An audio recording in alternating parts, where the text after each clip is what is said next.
ini, track record dia tuh di bagian mutu tuh gimana, kualitas dia pas saat pengerjaan sebelum dia mau ngerjain main gate itu gimana, historinya gimana, kita cari tahu dulu. Entah itu dia ngerjain di perumahan lain atau dia ngerjain di perumahan kita, di developer kita, di RSP, di rumah ningrat. Kita itu harus cari tahu dulu mutu dia baik atau enggak. Kalau misalkan dari biaya dia udah oke, dari mutu dia udah oke, kita tinggal lihat lead time, waktu kan. Tadi kan BMW biaya udah, mutunya udah, biaya kita udah cek, cross udah cek kan, udah bagus, harganya udah bagus, mutunya juga kita udah cek, mutunya bagus. Sekarang tinggal waktu dia, lead time-nya dia. Karena gini, buat informasi aja buat kalian, di rumah Ningrat ini kalau misalkan project baru atau lahan baru, kita itu ada 3 pekerjaan. Ya, 3 pekerjaan utama untuk menunjang penjualan awal dari teman-teman tim marketing. Yang pertama ada pekerjaan main gate. Main gate tuh kalau kalian nggak tahu, gada-gada kan biasanya kalau kalian masuk atau pernah lihat atau pernah lewat ke perumahan Terus Milen atau yang sekarang rumah Ningrat itu kan ada gede kan, ada gapura kan gede. Biasanya Terus Milen, Pamengkang, misalkan Terus Milen, Dawan. Nah, itu namanya main gate. Terus ada paving itu kan paving block. Biasanya kan jalan Terus Milen itu pakainya paving block. Nah, itu sama saluran konvensional, saluran. Jadi kalau misalkan dari 3 item itu salah satunya ada yang lead time-nya mundur, misalkan main gate lead time-nya mundur, harusnya kita tuh lead time yang kita kasih itu 2,5 bulan, misalkan 75 hari. Tapi si vendor itu ngerjain misalkan 3 bulan, 90 hari. Nah, yang harusnya teman-teman marketing itu udah bisa leluasa jualan atau penunjangnya itu udah full, dari paping udah ada, saluran udah ada, main gate udah ada, kita tinggal bikin rumah contoh kan. Nah, kalau misalkan main gate-nya itu telat, bisa jadi teman-teman marketing juga jualannya telat karena daya tariknya kurang satu.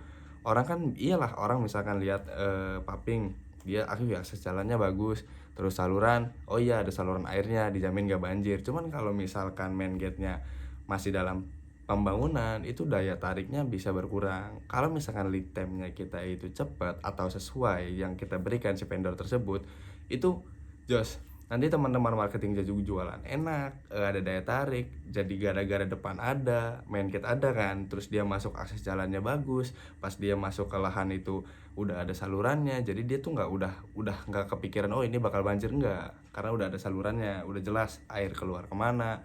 Nah, meskipun belum ada unit rumah di dalamnya, nanti tuh teman-teman marketing bisa jualan karena ada 3 daya tarik tersebut kan, apalagi kalau udah ada rumah contoh. Nah, pentingnya purchasing memakai metode kerja BMW itu ya kayak gitu. Jadi kita tuh bisa efisiensi biaya yang keluar atau kos perusahaan yang keluar, kita bisa ngehemat, kita bisa melakukan perbandingan.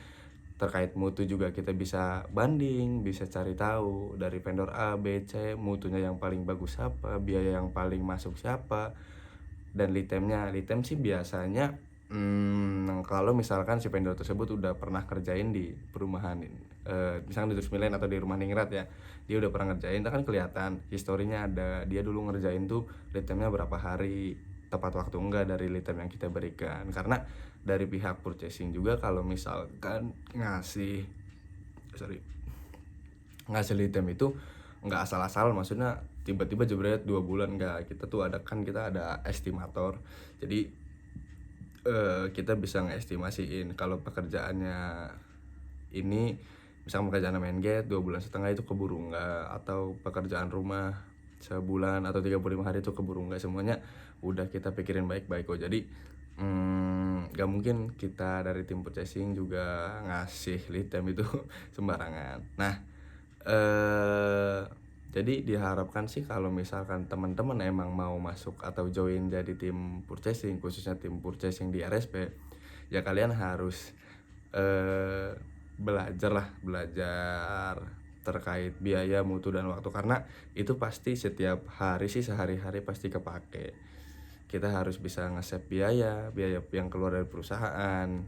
Gimana caranya kita bisa hemat dari perbandingan vendor, dari mutu kita kualitasnya juga terjaga, dari lead time-nya kita aman. Karena 3 poin itu sih yang jadi concern CEO ya. BMW itu jadi concern terus, cost yang keluar, terus mutunya, kualitas kita dijaga karena kan kepuasan konsumen